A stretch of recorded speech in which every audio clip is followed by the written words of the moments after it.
elle doit être non seulement plus belle, plus dynamique, mais elle doit être plus solidaire.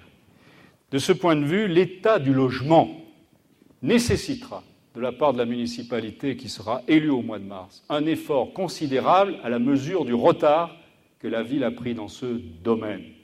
Il est scandaleux que l'on retrouve encore des logements comme ceux que l'on rencontre au Buer, dans l'espace Bonnevet ou ailleurs dans Villeurbanne, sans que rien n'ait été fait pour les réhabiliter et sans même que les financements nécessaires aient été sollicités.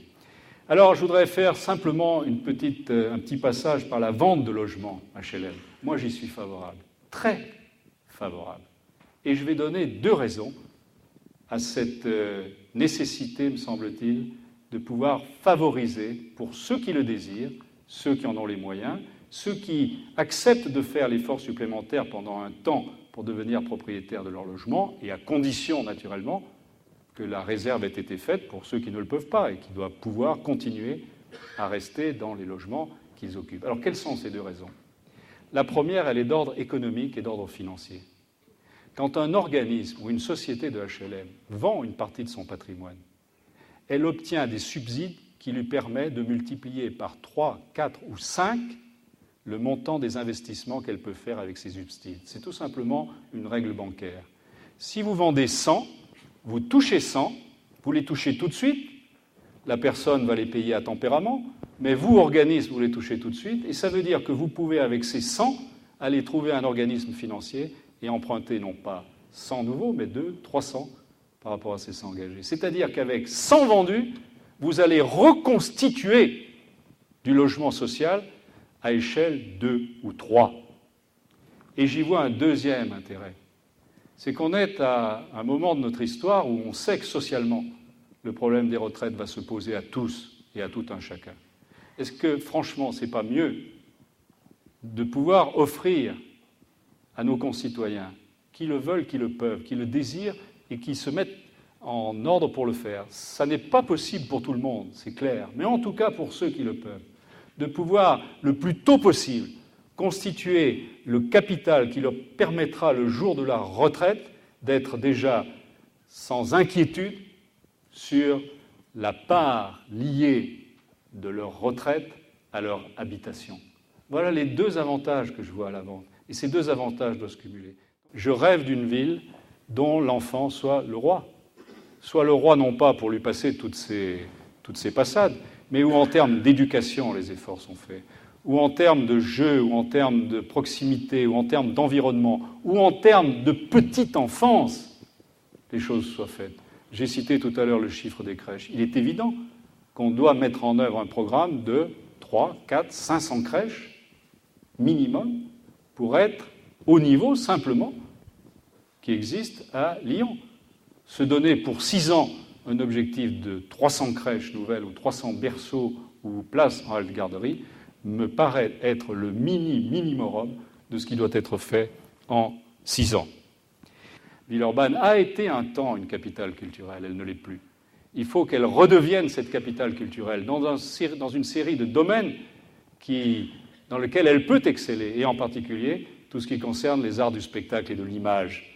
Les atouts existent, le TNP, beaucoup de compagnies de théâtre existent à Villeurbanne, dont peu ont de relations entre elles, et en tout cas peu ont de relations directement avec le TNP. Mais on a le Studio 24, on a laissé malheureusement partir Infogrames, qui constituait un des éléments également du développement de tout ce qui est l'industrie et les métiers de l'image, c'est bien dommage. Il faut dans ce domaine-là qu'on reconstitue, c'est-à-dire là encore en termes de culture, donner du sens à l'action qu'on conduit, donner du sens à la nature des investissements qui sont réalisés. Quand on pense que le conseil municipal de Villeurbanne se réunit, le sais-tu, Michel, 6 fois par an. Ah non, il ne faut pas se fatiguer quand même.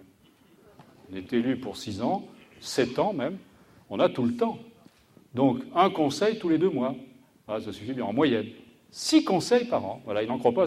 Je vois Michel, il n'en croit pas ses yeux. Ouais. Ben si, je t'assure, 6 conseils par an en moyenne. Voilà. Alors, c'est qu'on n'a rien à se dire, on n'a rien à faire.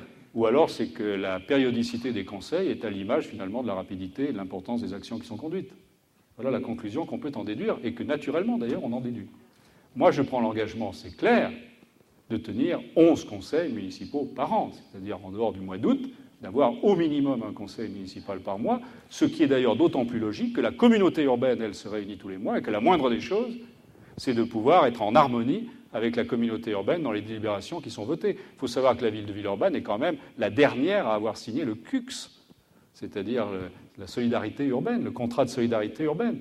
Toutes les autres villes avaient déjà délibéré, signé avec le préfet. Il a fallu une signature spéciale à Villeurbanne parce que la ville de Villeurbanne avait délibéré avec du retard sur le contrat urbain de solidarité. Ville socialiste, je le répète, pour ceux qui n'auraient pas tout à fait entendu les propos de Michel et les miens tout à l'heure. Voilà, donc les conseils municipaux, mais aussi des conseils municipaux transparents. Aujourd'hui, il existe à Issy-les-Moulineaux depuis maintenant 15 ans ou 20 ans une retransmission directe par Internet de tout ce qui se passe dans le conseil municipal. Non seulement on peut le lire et y assister par Internet, mais on peut en plus interférer dans le conseil municipal, poser des questions, interroger les élus en direct, en live. C'est-à-dire que les interrogations, les questions sont posées, sont apportées directement au maire. On se dit ici une ville de pointe, mais on est une ville rétrograde.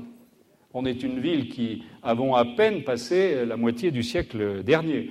Le conseil de jeunes, on en a parlé, la nature des relations internationales est pitoyable. Certes, et c'est normal, il le faut, il faudra même le développer. Il est normal que la ville de Villeurbanne ait des relations avec l'Espagne, avec l'Arménie, avec l'Israël, puisque c'est vrai, les communautés espagnoles, arméniennes, les communautés juives sont très importantes à Villeurbanne. C'est logique, mais ça ne peut pas être le seul critère sur lequel est fondée des relations internationales. Quand on a la chance d'avoir un campus comme celui de l'Adoua, on le jumelle avec des villes américaines. On le jumelle aussi avec des villes du Sud, de manière à assurer sa responsabilité entraînante de pôle, de référence pour un certain nombre de villes, et on va chercher ailleurs des moyens de coopération. Mais je pourrais multiplier les exemples dans ce domaine qui font qu'on voit bien que Villeurbanne, de ce point de vue, est débranchée. Villeurbanne n'est pas branchée, Villeurbanne est débranchée.